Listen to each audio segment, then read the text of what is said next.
Zodiac 85X presents Team at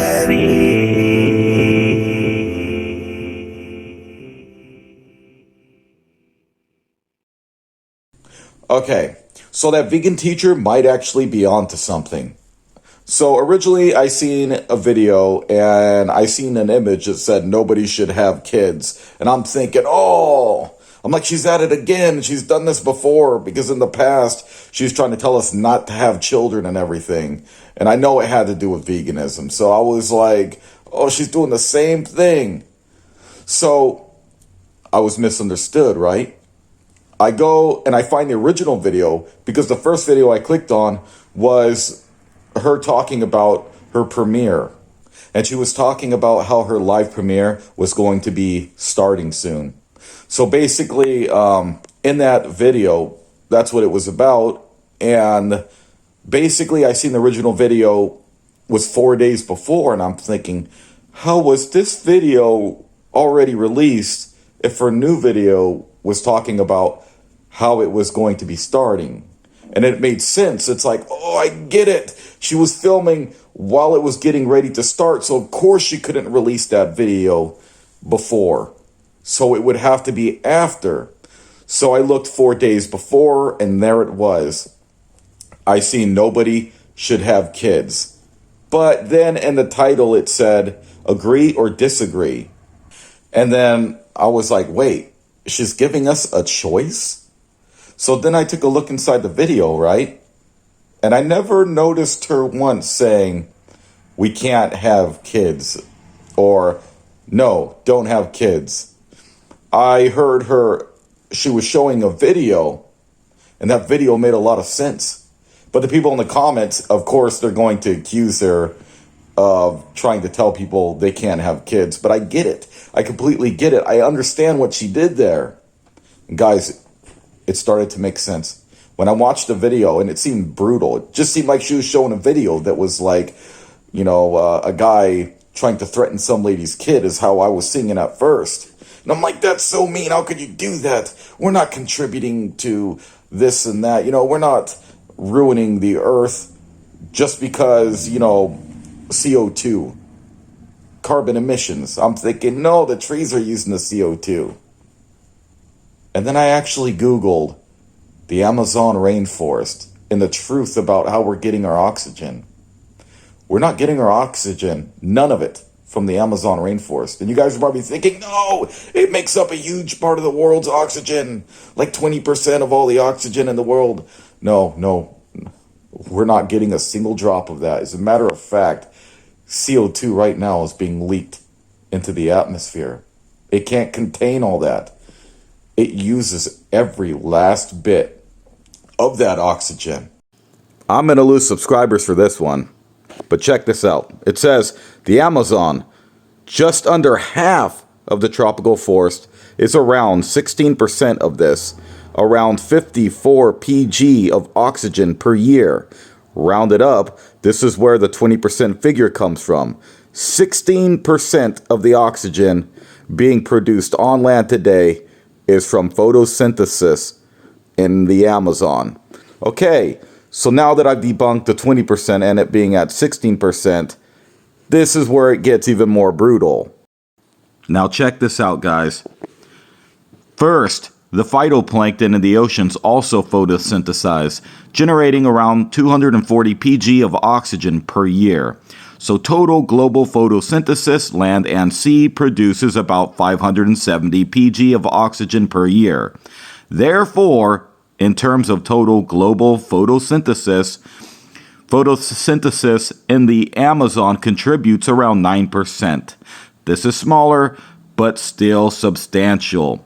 Okay, now that we've debunked it even being 16%, it gets worse, guys. Okay, guys, get ready for this. Second, a bigger point that is often missed is that the Amazon consumes about as much oxygen as it produces. Plants produce oxygen through photosynthesis. However, the same plants consume the equivalent of over half the oxygen they produce in their own respiration. What that means, guys, is that we're not getting a single drop of oxygen from that Amazon rainforest. It's absorbing its own oxygen. And you guys might be thinking the Amazon forest is a nuisance, so let's cut it down. It's actually not. But before I get into that, let me go ahead and read this part to you guys real quick.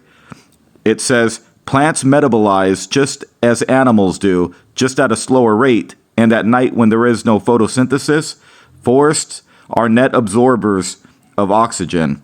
The remaining 40% of the Amazon oxygen budget is consumed mainly by microbes breaking down the dead leaves and wood of the rainforest, a natural process called heterotrophic respiration.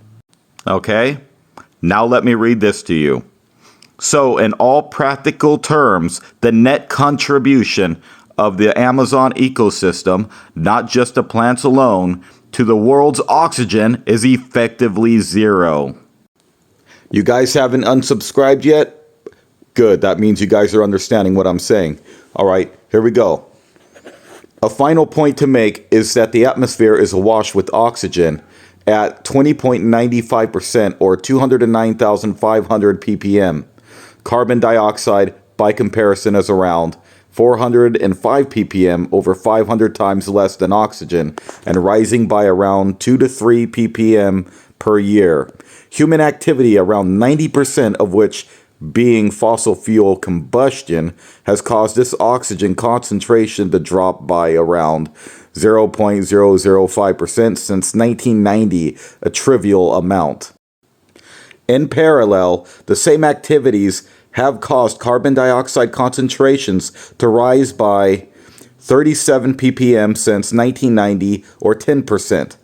This is a much more substantial percentage because there is so little carbon dioxide in the atmosphere to begin with, so human activities that emit or absorb carbon dioxide can make a major difference.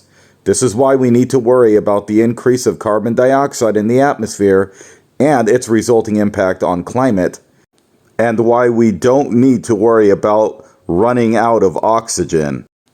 And now, this last part. Keeping the Amazon rainforest largely intact matters for carbon dioxide and climate reasons, as well as many other reasons. It does not matter for oxygen reasons. You guys get this? So you see, what we're breathing right now is coming directly from that ocean. And you might be thinking, what about the other tropical rainforest? Yes, there are others. But most of those have already been damaged and no longer a reliable source. Right now, we're producing loads of carbon dioxide into that atmosphere. And our Amazon rainforest, which used to be able to contain that, can no longer contain it. So it's releasing tons of carbon dioxide back into the atmosphere because it used to take in all that carbon dioxide, but so much carbon dioxide is being produced that the Amazon rainforest can't hold it anymore. So it's causing climate change. Right now, there is irreversible damage done to that Amazon rainforest. And I hate to say it, even if we tried to fix it now, it would take hundreds of years to fix the damage we've already done. And you know that popcorn cloud above the Amazon rainforest? That's its covering, guys. It rains a lot, but when it's not raining, that's when the Amazon rainforest is able to do most of its growing.